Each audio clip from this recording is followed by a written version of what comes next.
Bonjour et bienvenue les collectors. Aujourd'hui, je vous présente 7 pièces extrêmement rares et chères en euros.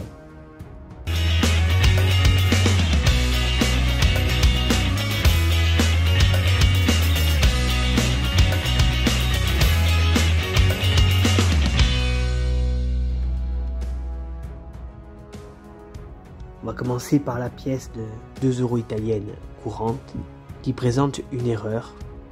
Je ne vous ai jamais présenté cette erreur de coin, donc c'est la première fois. Cette erreur de coin est appelée une frappe semi-hors virole. Ce défaut apparaît lorsque la virole est entre la position haute et basse. Le flanc est donc en partie engagé dans la virole et l'autre partie est hors virole. Ce qui fait que la partie hors virole est un peu plus grande que la partie dans la virole. Le fait qu'un côté, vous voyez, est plus large que l'autre côté. Ce défaut est également appelé roue de wagon.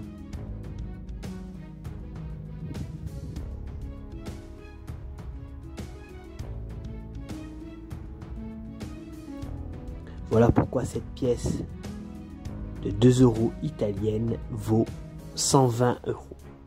2 euros JO 2006 Jeux d'hiver de Turin italienne un peu spéciale.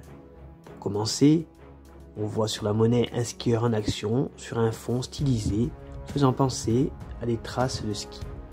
À gauche, on a la Mole d'Antolignana, l'immeuble emblématique de la ville de Turin, qui a accueilli les Jeux Olympiques d'hiver en 2006. On retrouve aussi le monogramme de la République italienne RI. Alors cette pièce est très rare car elle présente un cœur déformé. C'est-à-dire que lorsque le perçage prévu pour insérer l'insert ou le cœur de la pièce n'est pas fait correctement, c'est-à-dire que le perçage est soit ovale ou non débouchant, des anomalies apparaissent lors de l'assemblage. Comme l'orifice n'a pas la même forme que le cœur, il y a donc déformation. Voilà pourquoi cette pièce s'est vendue 250 euros. La célèbre pièce de 1 centime qui vaut 6000 euros. Cette pièce est en fait une erreur de flanc. Une pièce de 1 centime frappée sur un flanc de 2 centimes. Avant l'introduction de l'euro, 7000 de ces pièces furent frappées sur un flanc de 2 centimes avec la Mole d'Antonigliana, figurant au verso au lieu du Castel del Monte, qui figure lui au revers d'une pièce italienne classique. Immédiatement après la sortie de ces monnaies, les pièces avaient été confisquées par la police financière italienne pour une enquête.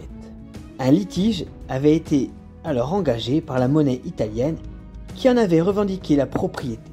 Finalement, après 11 ans de procédure, un jugement avait donné raison à la maison de vente de Turin qui put récupérer ses centimes fautés. L'intérêt des collectionneurs est grandissant depuis lors.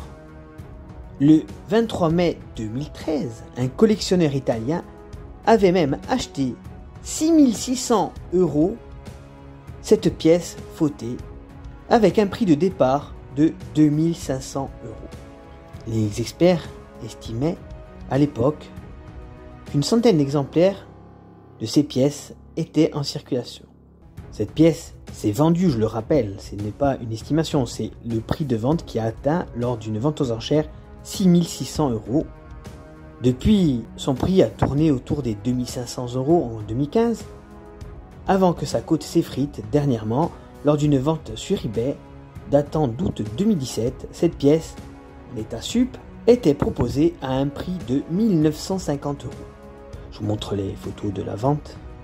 Cette pièce de 1 centime d'euro serait bien entendu impossible à retrouver. Pourtant, sur les 7000 pièces qui ont été frappées, seulement une douzaine d'exemplaires a été retrouvée. C'est pour cela qu'il ne faut pas jeter vos pièces de 1 centime italiennes et vérifier avant, bien entendu, que ce ne soit pas une pièce fautée. Pourquoi cette pièce de 10 centimes de Belgique de 1999 coûte aussi cher? À savoir d'abord que, tout comme la France, la Belgique a anticipé la production en masse des pièces en euros, bien avant 2002. Mais en 1998, la Commission de Bruxelles modifie les caractéristiques techniques des pièces de 10 centimes euros.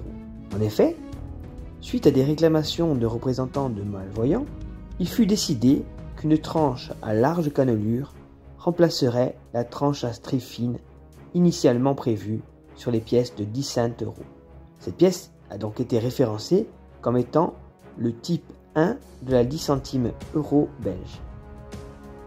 Cette 10 cents Albert II, premier type, donc le type à stries fines, est apparu sur le marché des collectionneurs suite à la fermeture des ateliers de frappe de la monnaie royale de Belgique, qui a maintenant délégué la frappe des euros belges à la monnaie des Pays-Bas. On ne connaît pas exactement la quantité frappée, on sait maintenant que moins d'une dizaine de pièces sont apparues sur le marché des collectionneurs. Regardez bien en vidéo la différence entre une pièce à stries fines et une pièce normale. On voit bien la différence sur cette vidéo avec les stries fines. Voilà pourquoi cette monnaie très rare vaut 3200 euros.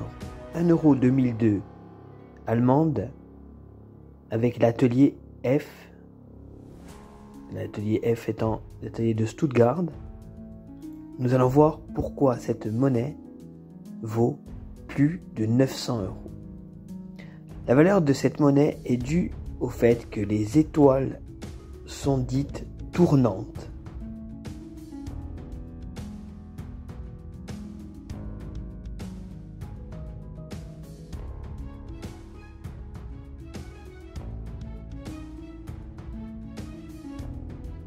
Regardez sur cette photo, les étoiles sont normales, elles pointent toutes vers le haut. Regardez. Sur cette deuxième photo, donc c'est celle qui nous intéresse justement, les étoiles sont tournantes. C'est surtout flagrant au niveau des 6 heures, où on voit bien que l'étoile ne pointe pas vers le haut, mais au contraire, elle pointe vers le bas. Vous pouvez regarder aussi à 9 heures, où les étoiles sont aussi un peu inclinées. C'est une pièce très rare qui se vend régulièrement, selon les états bien entendu, entre 500 euros et 1000 euros. Voilà pourquoi cette pièce de 1 euro allemande de 2002 coûte aussi cher. Une pièce vraiment très rare qui présente un insert déformé. Pour information, cette pièce de 1999 a été frappée à plus de 300 millions d'exemplaires. Mais très peu de ces exemplaires, bien entendu, ont eu un cœur déformé. On retrouve bien dans la couronne les 12 étoiles de la communauté européenne et de part et d'autre de l'étoile à midi les différents de la monnaie de Paris et du graveur général des monnaies. De part et d'autre de l'étoile à 6 heures, on retrouve le millésime 1999. Toutes les étoiles sont reliées par des droites. Au cœur, on retrouve l'arbre, symbole de vie, d'unité, de croissance et de liberté de la France. Inscrit dans un hexagone, on a la devise liberté, égalité, fraternité. En bas à droite de l'hexagone, on retrouve la signature du graveur Jiménez. Comme vous voyez en ce moment sur la vidéo, la pièce est bien entendu déformée. Vous le voyez, le centre. Alors qu'est-ce qu'un insert déformé? On parle d'insert déformé lorsque le perçage prévu pour insérer le cœur de la pièce, la serre, autrement dit, n'est pas fait correctement. On peut retrouver un perçage ovale ou un perçage non débouchant. Des anomalies apparaissent lors de l'assemblage. Comme l'orifice n'a pas la même forme que le cœur, il y a donc déformation. Voilà cette pièce que je vous présente aujourd'hui. On voit bien, vous le voyez, que l'insert est bien entendu déformé. Voilà pourquoi cette monnaie que j'ai trouvée dans mes poches vaut plus de 200 euros. 1 euro, arbre de la liberté, avec un insert décalé. Cette monnaie date de 1999. Elle a été frappée à 301 millions d'exemplaires. Elle a un poids de 7,5 grammes, un diamètre de 23,25 mm. Le métal, c'est du cupro-nickel. La tranche de la monnaie est lisse avec des cannelures. Cette pièce est donc courante, mais celle que je vous présente est rare de par son erreur. En effet, cette pièce de 1 euro a un insert décalé. C'est-à-dire que lorsque le perçage prévu pour insérer l'insert ou le cœur de la pièce n'est pas fait correctement, c'est-à-dire que le perçage est soit ovale ou non débouchant, des anomalies apparaissent lors de l'assemblage. Comme l'orifice n'a pas la même forme que le cœur, il y a donc déformation. À ce jour, 5 exemplaires ont été retrouvés avec cette faute. L'estimation de cette monnaie est de 500 euros. J'espère que cette vidéo vous aura plu. Je vous dis à bientôt sur Monnaie Collector et je vous souhaite une très bonne journée.